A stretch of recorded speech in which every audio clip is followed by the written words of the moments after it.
Hey everyone, got some really important information. At least a bit of information that's coming out of this article. This one is from White Coat Black Art, The Dose. It's a CBC radio program.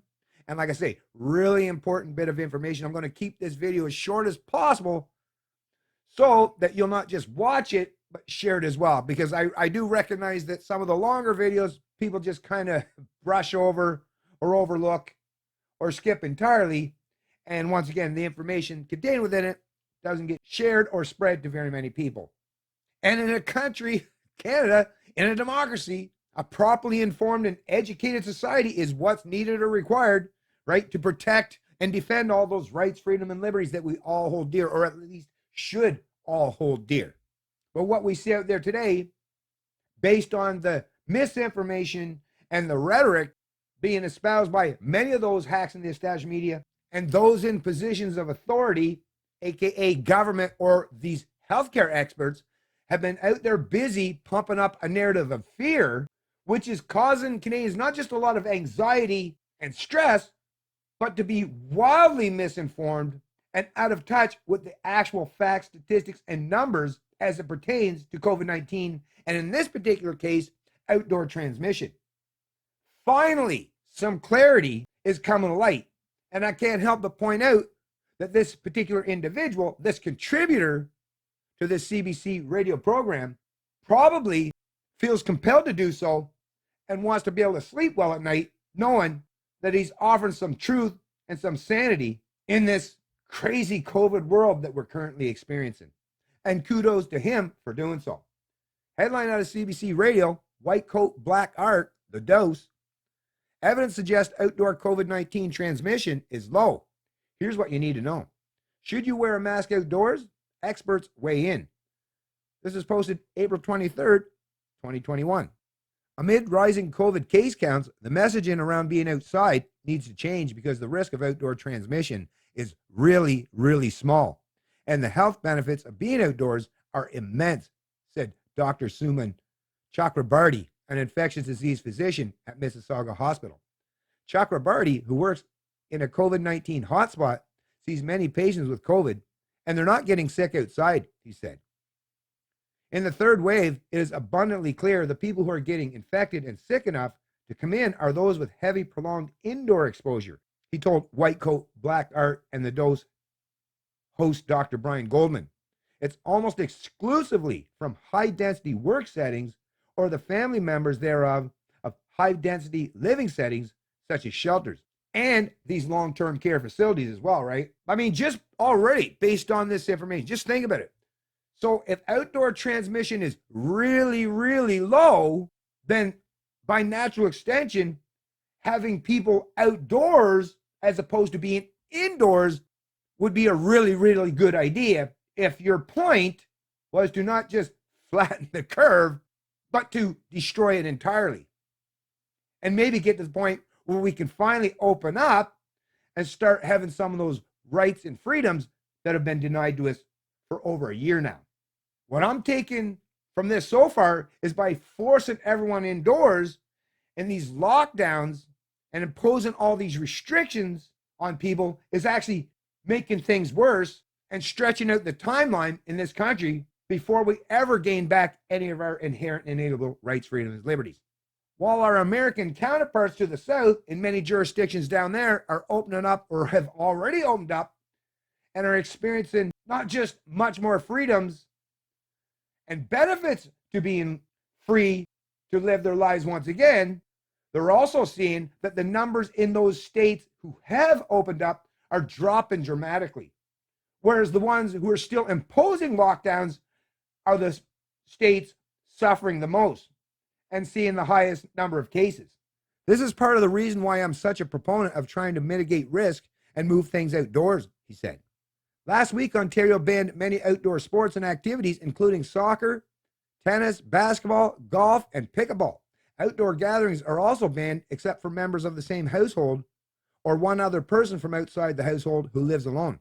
Some public health experts have raised questions about the restrictions. Yeah, and that's another thing, as it pertains to these outdoor restrictions, right? How many times or how many examples have we seen, thanks to video footage, of people showing where these order followers or these enforcers of the state handing out tickets hand over fist to thousands and thousands of people across this country for doing nothing more than, maybe taking their dog for a walk, basically doing activities that are outdoor, where, as it's being suggested here, outdoor transmission is basically next to nil, or so minuscule or so tiny as to not really warrant serious concern at all, based on the testimony and the evidence provided by this infectious disease specialist or expert.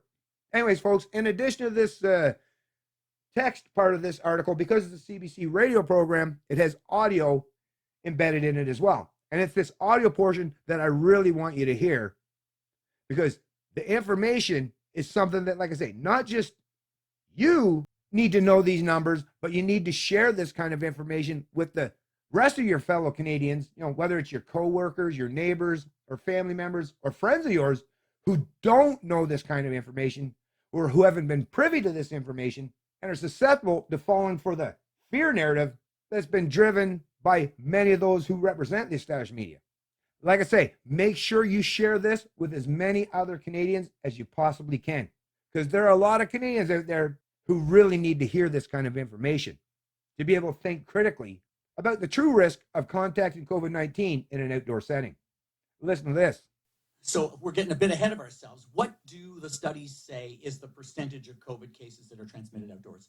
Well, listen, what we have right now, it's very small. So if you look at the clusters of studies, you'll see that the majority of the studies, I'm talking above 97% of them, are demonstrating no outdoor transmission. But if you're looking at, there's one study that came out of Ireland. This was a bit earlier when there wasn't as much variant around, but we're talking something as low as 0.11% of transmission was occurring in the chance of transmission in the outdoor setting. So again, it's really, really small. Admittedly, it's not zero, but nothing in life is risk-free. So there you have it, folks.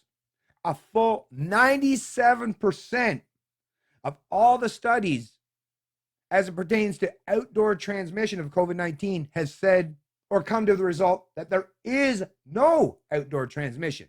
Now, there is the Irish study that he referenced here that did show a 0.11% outdoor transmission rate. I mean, if you think about what that number represents, 0.1, that suggests that 99.9% of transmissions didn't happen outdoors. And if they didn't happen outdoors, the only other option is indoors, right? So of 99%, 99.9%, based on the totality of all these studies, or 97% for the plurality of the other studies, all are suggesting, once again, that there's either no transmission outdoors or a 1/10 of 1% chance of it.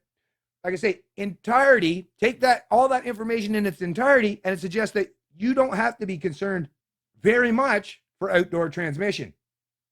I mean, think about how many other things or potential threats that come with a 0.1% chance of it happening to you.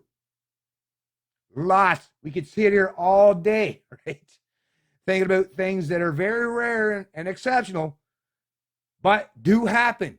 We don't stop our lives. We don't destroy our freedoms. We don't shut down entire economies for things that have much higher rates of harm or potential threats of harm than something such as outdoor transmission of COVID-19. And once again, that's not even bringing into, even if you contacted the virus outdoors, is how much harm could it possibly bring? Are you older? Do you have morbidities? Do you live a healthy, active lifestyle? All these things are contributing factors as well, right? But anyways, like I say, based on this information here, outdoor transmission is not something that we need to be overly concerned with at all. And a lot of Canadians really need to learn this. So get this information out there and share it with as many other Canadians as you can. It's Canadian Libertarian, and I love liberty.